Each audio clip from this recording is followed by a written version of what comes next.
मैं Mohammad Junaid Khan The News India Live से। आज आए हैं हम शाहीन बाग। यहाँ के जो यंग यूथ हैं वो क्या कहना चाहते हैं और सरकार से क्या मांग है उनकी या कैसा गुस्सा है, आइए हम जानते हैं। जी सर, आपका नाम क्या है? जी, मेरा नाम फिरोज़ गामा है। मैं एक सोशल एक्टिविटीज़ हूँ। तो जुनैद भाई, सबसे पहले मैं आपका बहुत बहुत शुक्रिया अदा करता हूँ कि आप आए हमारे बीच में और हमारी राय लेने के लिए आए।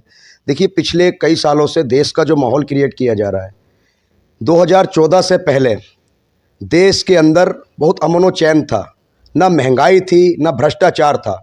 मैं ये नहीं कहता कि कांग्रेस की सरकार थी वो अच्छी थी, लेकिन 2014 के बाद हमारे देश का एक ऐसा माहौल क्रिएट हुआ है, ये सभी जानते हैं। हमारे देश को हिंदू और मुसलमान नफरत में बांटने का काम जो कर रही है, ये भारतीय जनता पार्टी कर रही है। आप देख लीजिए, जब से भारतीय जनता पार्टी की सरकार बनी है, कोई एक मुझे ऐसा बिल बता दीजिए आप जिसका संसद से सड़क तक विरोध ना हुआ हो। 2014 के बाद जो 370 का बिल आया, 3 तलाक पर बिल आया, एनआरसी सीए का बिल आया और अब किसानों का बिल लेकर आए, तो कोई सा ऐसा एक बिल बता दीजिए जिसकी मुखालिफत सड़क से संसद तक ना हुई हो। ये आज किस तरीके का माहौल क्रिएट हो रहा है? नफरतें और सिर्फ नफरतें बांटने का काम जो कर रही है वो भारतीय जनता पार्टी कर रही है।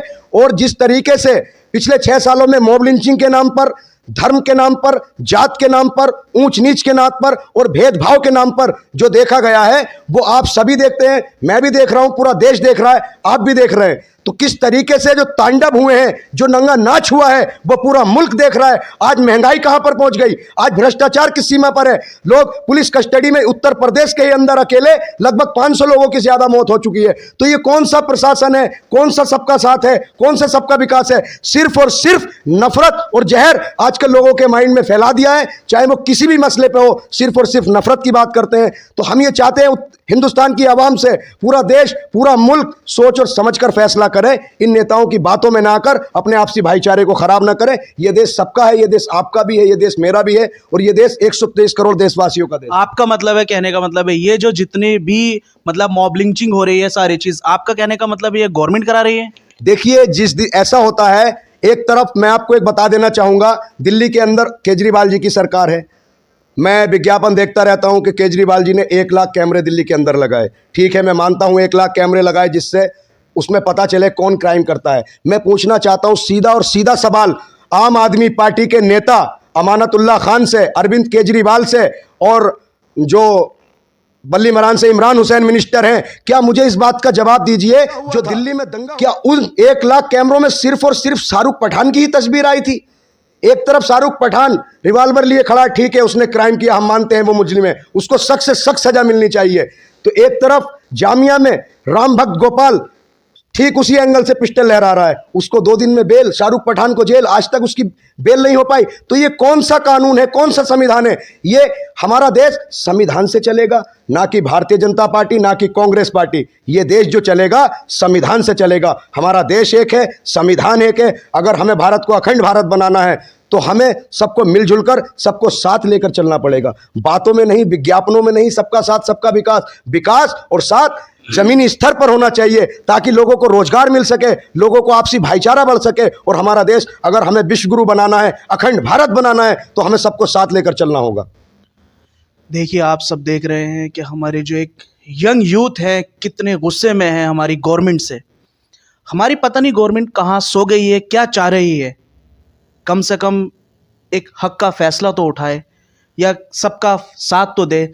सबका साथ सबका विकास, ये तो एक आम नारा है।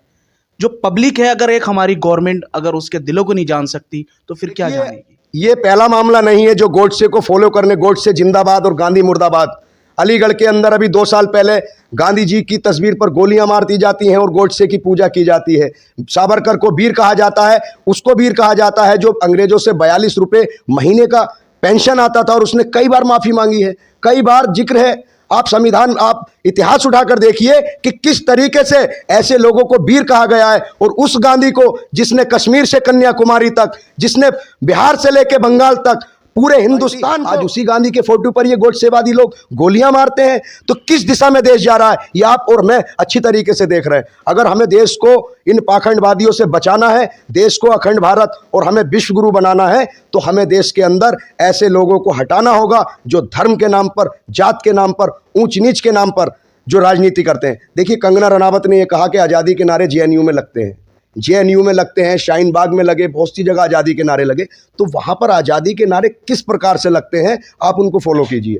मैं चाहूँगा कि आप अपने चैनल के माध्यम से देश को दिखाएं कि वहाँ किस प्रकार के आज़ादी के नारे लगे। वहाँ ये नारे लगते थे कि हम क्या चाहते, आज़ादी, आज़ाद देश में आज़ादी, यानी कि आज़ाद देश में ही आज़ादी मांग रहे हैं। किस चीज़ की? खाने पीने की, शादी करने की, पढ़ने लिखने की, ऊंच नीच से, जात पात से, भेदभाव से, छुआछूत से।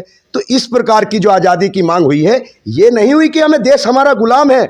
हम जो गुलाम इनकी सोच के गुलाम हैं, हम जात पात के नाम पर गुलाम हैं। तो उस चीज़ की आज़ादी की मांग की है। अगर ये आज़ादी है, कंगना रनावत को ये आज़ादी लगती है देश के अंदर, तो फिर उन्हें आज़ादी का कोई मायने नहीं पता। उन्होंने जो 100 करोड़ 50 करोड़ जितने भी देशवासी हैं और जो जिनके परिवार वाले शहीद हुए हैं, ये उन सब का अपमान है। हम इसकी घोर निंदा करते हैं। हम राष्ट्रपति और प्रधानमंत्री श्री नरेंद्र मोदी जी से और राष्ट्रपति रामनाथ कोविंद जी से कहना चाहते हैं कि कंगना रनावत का जो पद्मश्री अवार्ड दिया है उसको तत्काल वापस लेना चाहिए और उसके खिलाफ देशद्रोह का मुकदमा लगाकर उसको जेल में डालना चाहिए। जय हिंद, जय भारत। जय हिंद, जय भारत। जय हिंद, जय भारत। देखिए कितना अच्छा लग रहा है ये सुनकर। ये भाईचारे की पहचान है।